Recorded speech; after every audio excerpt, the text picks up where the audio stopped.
All right, so first things first, I have a mom and dad too, so if everyone would wave for me, I can get this picture, and this makes my parents happy. This side's not waving. All right. Thanks, everybody. Anyway, good afternoon. It's fun to be here at center ice, ready for a puck drop. Who wants some Gopher hockey right now, huh? Yeah. Thank you, Dean Davis Blake, distinguished faculty up here on stage, students of the class of 2011, and most importantly, that group of folks here who could best be described as recipients of late-night text messages asking for more money, or hopefully the people who are nervously sitting here really hoping you guys get jobs so they don't become the Department of Postgraduate Housing. Of course, I'm talking about moms and dads. Welcome, welcome.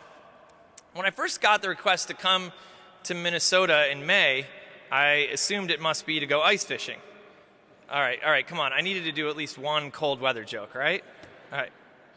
But seriously, though, I was surprised. I mean, though I've respected Carlson from afar, I didn't really have any affiliation with the university before. But as I started to think about it, I realized you and I have a lot more in common than ever occurred to me in the first place. I mean, I grew up in Buffalo, New York, which is a place just as cold as here in Minnesota, but with even worse sports teams. I was raised on the taste of walleye. In Buffalo, the women are strong, but the children aren't necessarily above average. And I, too, borrowed a lot of money to go to college, only to graduate right in time for the entire economy to implode. And so when the folks here insisted that we should get to know each other, it started to actually make a lot of sense. But in the end, what choice did I have? I mean, who can say no to a Minnesotan, let alone a few hundred Minnesotans? And so to kick things off, I should probably establish a few credentials. I mean, why should you be listening to me in the first place? The dean listed a few of my accomplishments, but I think some of the most important ones were left off my resume. For example, when I was in college, I actually led my dorm in noise violations. I had my fake ID confiscated twice. I borrowed a lot of money to go to school, and I still can't figure out where all my work-study cash went. I actually got arrested in college once for an on-campus food fight. And the only activism I was involved with when I was in school is when they shut down our on-campus pub. To this day, it's funny, I never make my bed, I can't remember names well, and I eat horribly. Even worse, in 1998, I took my student loans that were supposed to be for grad school, and I used them to start a company and a hedge fund. And within the next 18 months, I made $12 million. However, in a period of 1 week, in the spring of 2000, I lost it all and found myself, 25 years old, so deeply in debt, I owed $4 million in my own name. That is a colossal screw-up, and it makes your student loans seem pretty insignificant by comparison. It took me 5 of the hardest, ugliest years of my life, sweating, scrapping, selling, just convincing anyone to deal with me, before eventually I clawed my way back to the February of 2005. I made it back to $0 of net worth. Exactly $0. I tell you now, you will never feel richer than when you're worth exactly $0. In fact, the last debt I repaid was to Sally Mae, the student loan borrower. And when I repaid it due to a clerical error, it turned out I had actually overpaid my loan by $23.82. So Sally Mae sent me a refund check. And I'm here to tell you that I've never cashed that check, actually. It's still on my refrigerator, because I just really like knowing that Sally Mae owes me money. Fast forward to today, and I run a venture capital and private equity firm I founded called Lowercase Capital. We manage over $1 billion, and I do it with just one other employee besides myself. And I run the whole thing from a small little ski town near Lake Tahoe called Truckee, California. And I never wear a suit. I never wear anything but cowboy shirts, jeans that are ripped, and sneakers. So how did I end up here? Was it all luck? Well, I'm a little bit conflicted, because if I say yes, it was all luck, then I get to sit down right now, we get to breeze through this whole thing, and we're that much faster onto the part where you guys all throw your hats in the air. But the truth is, it wasn't all luck. In fact, I think there's actually a formula for how this can work for each of us, and that success can be within the grasp of everyone in this room. Because after all, my undergraduate school and my graduate school experience weren't particularly inspiring from an academic perspective. I mean, I definitely wasn't a model student. Did I ace every test? Nope. Did I make it to every single class? Hardly. In college, I found out I had allergies. Very specifically, I had an allergy to being inside a classroom on a sunny spring day. So what was the secret of my success? Was it my GPA? No, I've been asked my shoe size in bowling alleys more frequently than I've been asked my GPA throughout the rest of my life. Your GPA only matters to people who have no other reason to find you interesting. And by the way, I think you're realizing now why they invite me to speak to you after your 4 years here, not at the beginning. So was it my major? Did I have some amazing major or double major? Not at all. I majored in the fluffiest pursuit I could find at my university. My major was actually called Humanities and International Affairs. And I got credit, college credit, for taking classes like Death, Dying, and the Healing Arts. Seriously, I never once ever touched Excel or learned how to do a macro or anything like that. But despite not being a particularly awesome student, I went on to kick oodles of ass and take boatloads of names. My career is an unqualified success. And yet I think that's within the grasp of everybody here, even if you're the kind of person who always comes up rolling snake eyes. So before I can dispense with all this advice I have that's required in order to make this a bona fide graduation speech, I think we need to agree right up front on our vocabulary. What's success anyway? Is success about making the most money? No.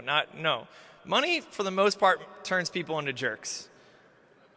If you do become rich, the university fundraising and development office will certainly want to stay in touch with you. And if you give enough money, you'll get your name on a plaque above the dirty laundry bin here in the men's locker room. But that still doesn't make you a great person, and it definitely doesn't mean anyone will like you. I mean, don't get me wrong. As I mentioned before, you're never going to feel richer than when you've paid off those credit cards and student loans. But after that, money tends to be pretty unfulfilling. Almost all the people I know who've made a lot of money, they turn into that guy. All right, well, you know the guy who pops his collar? And if it were up to him and you're wearing 2 shirts, he could pop both collars? That's the guy. So how will we know when we've done it right? What's the ultimate measure of success then? What's the key to success? Well, in my experience, quite simply, success is happiness. It all comes down to happiness. And I definitely don't mean that happiness that you feel when the Gophers take over on downs in their own red zone, as great as that feels. I mean that happiness that quite literally fills your lungs. The kind of happiness that makes a noise. It announces its arrival with a deep inhale and a deep exhale. That happiness. You know that happiness, right? That happiness is success because it turns out happy people get jobs. Happy people create. Happy people win. Happy people fall in love and raise families. They lead and change the world. Happy people get what they want because often happy people are the ones who realize they don't actually need much more than they already have, and they appreciate what they've got. Happy people are contagious. And every one of us here has the chance to be truly happy. Luckily for us, it wouldn't be much of a graduation speech if I didn't have a formula for how I think that can work for all of you. So let's dive right in. Step 1, Control-Alt-Delete. You know what it is, right? Luckily, we've got some computer literate people here. So we all know that Control-Alt-Delete is the nuclear option for your computer. And by the way, I'm a Mac geek, so it's Command-Option-Shift-Power. So go on.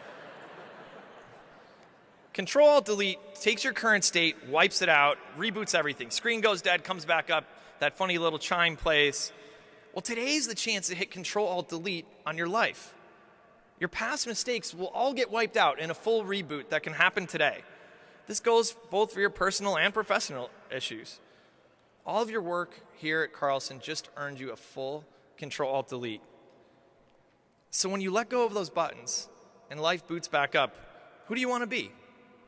How do you want people to describe you? Right now, you can choose. You can choose to get fit. You can choose to eat well. You can choose to learn a new sport or meet new people. You can choose to pursue an entirely new career path that has absolutely nothing to do with anything you've learned here. Today, you can push Control-Alt-Delete and start all over again.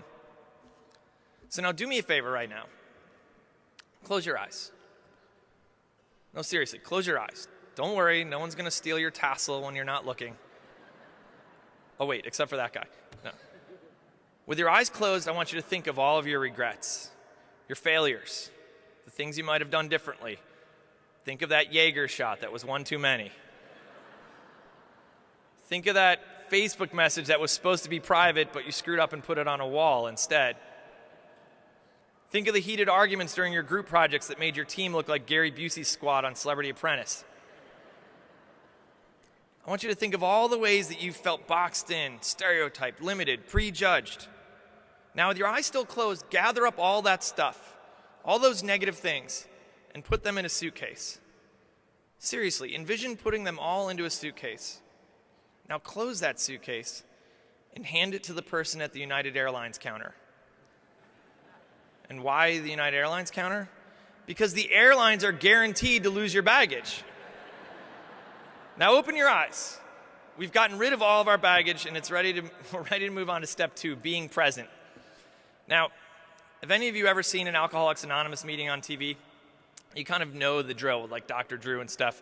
So the first classic step is admitting you have a problem. So we're going to hold our own addiction meeting here right now, and I'll start. Hi, my name is Chris, and this is the part where you guys say, hi, Chris. Nice. I'm a Twitter addict.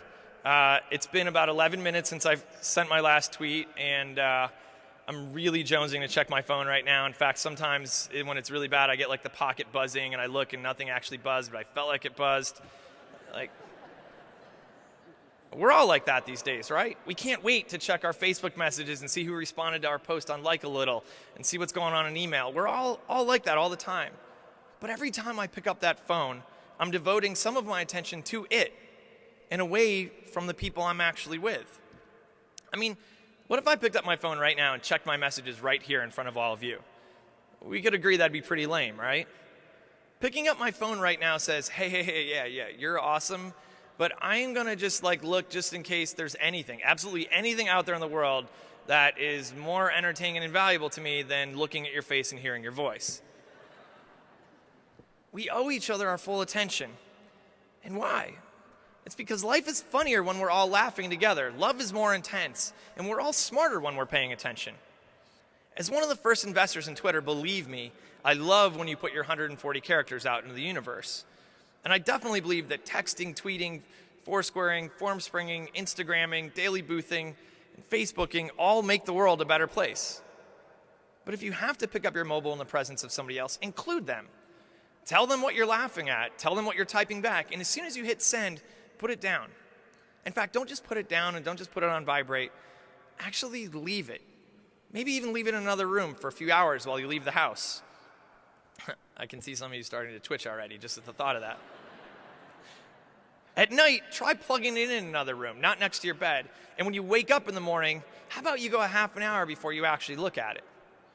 Yeah, okay, now, who's having like a panic attack at the prospect of this? I am. I mean, totally. You're my people. We feel the same way about this stuff. But I tell you all this because when we're on our phones, we're not actually present. We miss things. Being present makes you smarter, funnier, and undeniably more attractive. When you're right here, right now, you notice things. You notice the nuance and the expressions of the people around you. You notice the things that might make you a new friend or get you hired or even give you a chance at hooking up. You notice the day and how wonderful it is. You notice the people around you who might not be as lucky as you are, and the people who work their asses off to make sure you succeed. Right now, take a moment, right here, to notice the energy of this day. Notice the optimism in this room, the celebration, the gratitude, the relief I can see on some of your faces.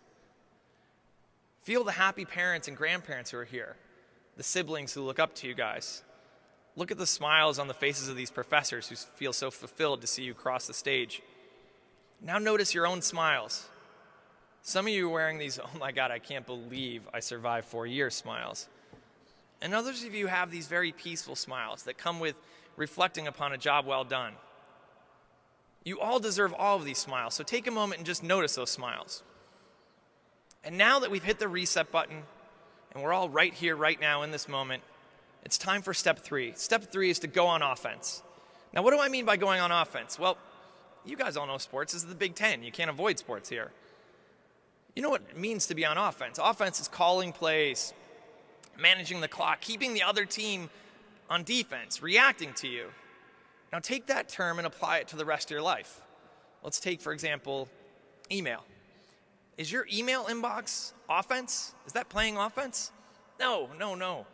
Inbox stuff is just defense the whole way. Imagine if you took your to-do list and you posted it on the door of your dorm room with a little pencil there and invited the entire world to come and add anything they wanted to your to-do list. Well, that's what your inbox is. It's a publicly posted to-do list where it's up to everybody else to impose their whim on you.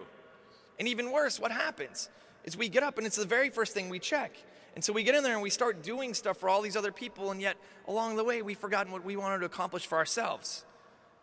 We haven't done the things that we know are important for us and for our goals. And so that stops now. It's time to close your email and write out your to-do list. I don't just mean your to-do list for work, I mean the big to-do list for your life. What do you want to get done? It's an awesome time in history to be authoring our own futures in real time. I mean, the internet makes it possible to be just 1 degree away from anyone in the world.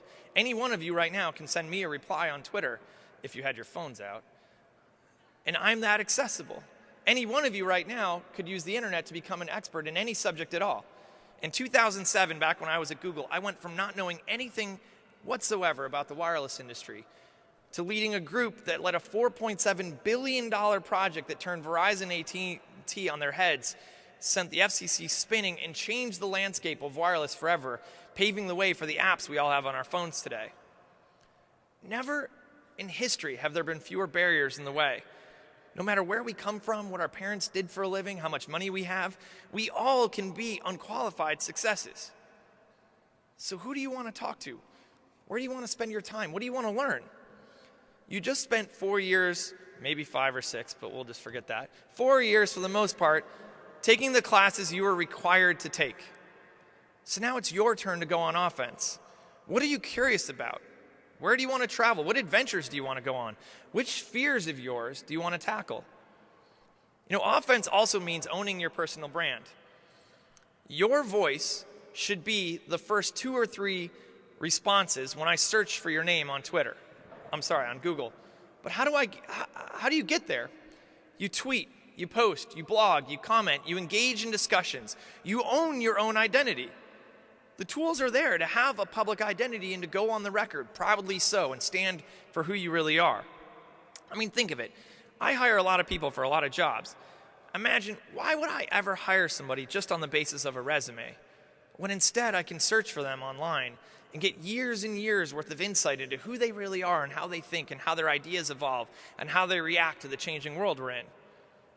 Those tools exist for you to create your own authentic brand, completely within your control. And do it. I mean, sitting back and watching television, that's playing defense. But going outside and being with your friends, that's offense. Provoke, inspire. Don't just get involved, but inspire others to be involved. That's playing offense. The most successful people I know live off of their to-do lists. And so starting now, soon to be graduates, I want you to think about it like this. I want you to set the syllabus and course descriptions for the rest of your life. So on the path to happiness so far, we've wiped the slate clean, we've committed to be present, and now we're on offense. But what should we do with all this drive now? Well, this takes us to step 4, and that's being helpful. Undoubtedly, we live in scary times. The climate is indeed in crisis, and don't let any oil executive tell you otherwise. 1 in 7 people on this planet doesn't have access to clean water. That's 1 billion of your fellow humans who don't have access to clean water every day like you and I take for granted. An entire region of the world is in the throes of revolution, and hundreds of thousands of Americans are deployed overseas right now in dangerous wars. I mean, who would have ever thought our generation would see armed conflict that's resulted in the death of thousands of Americans? Let alone here at home, we're still mired in the worst housing crisis our nation has seen in decades. Jobs have gone away. Millions of Americans aren't just down on their luck, they're entirely systemically screwed right now. And it's not getting any better anytime soon. Recently, I actually bicycled across the United States from coast to coast. And I pedaled through so many small towns that have basically disappeared.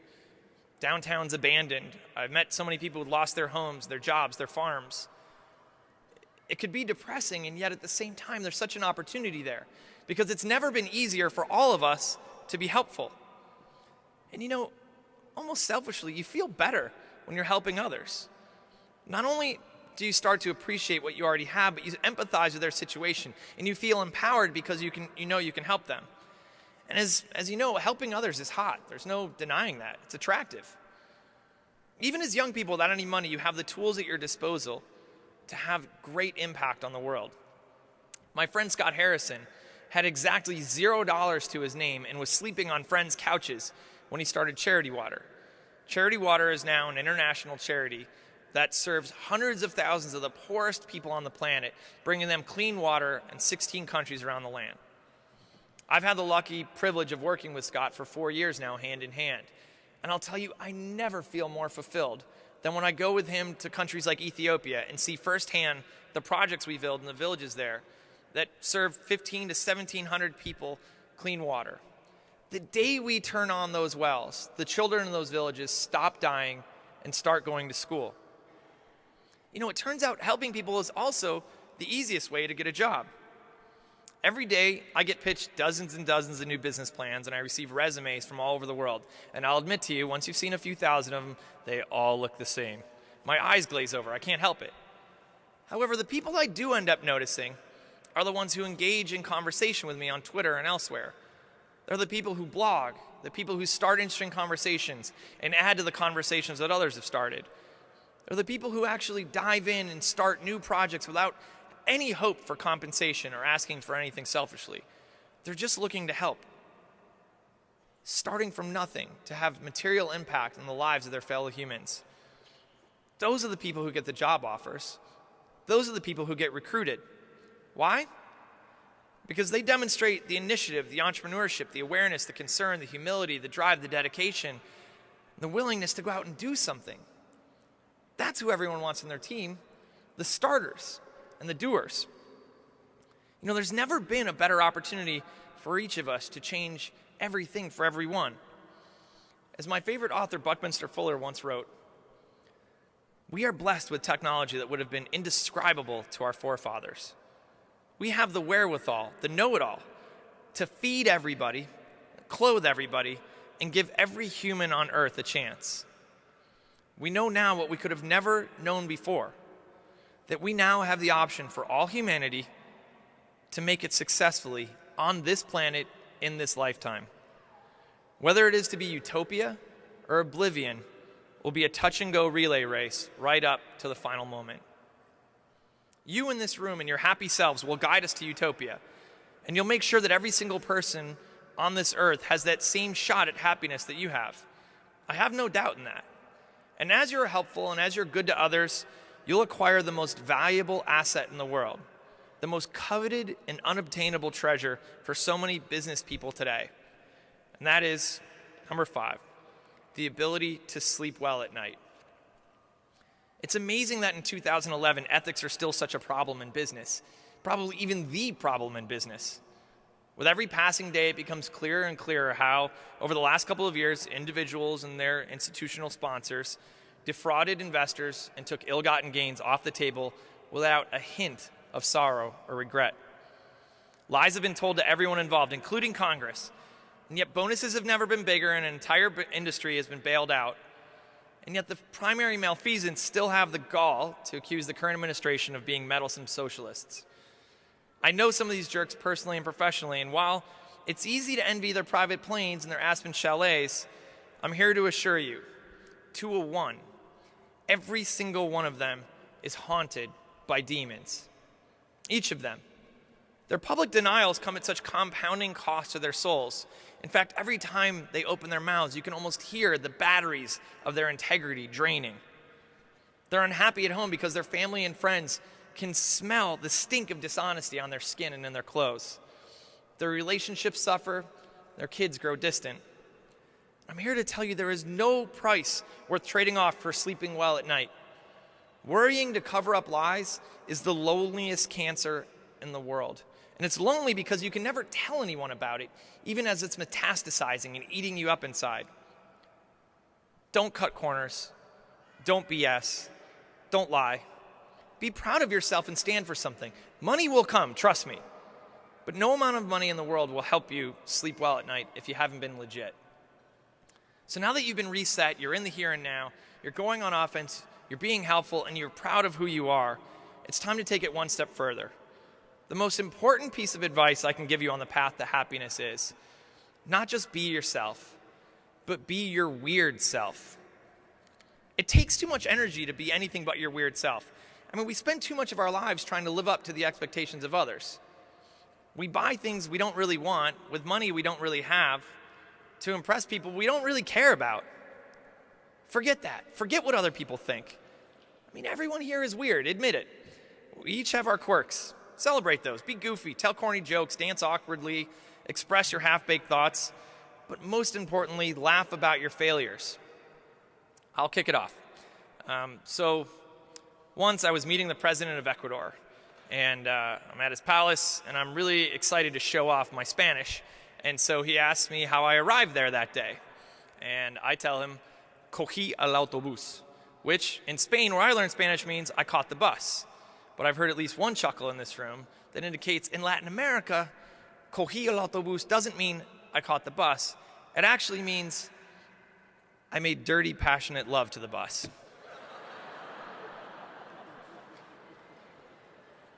It's our collection of screw-ups and idiosyncrasies and memories and stories and lessons learned that make us weird and interesting. I mean, weirdness is why we adore our friends. I can see the weirdness and mutual recognition of weirdness in your eyes as you look around at each other. Weirdness is what bonds us to our colleagues.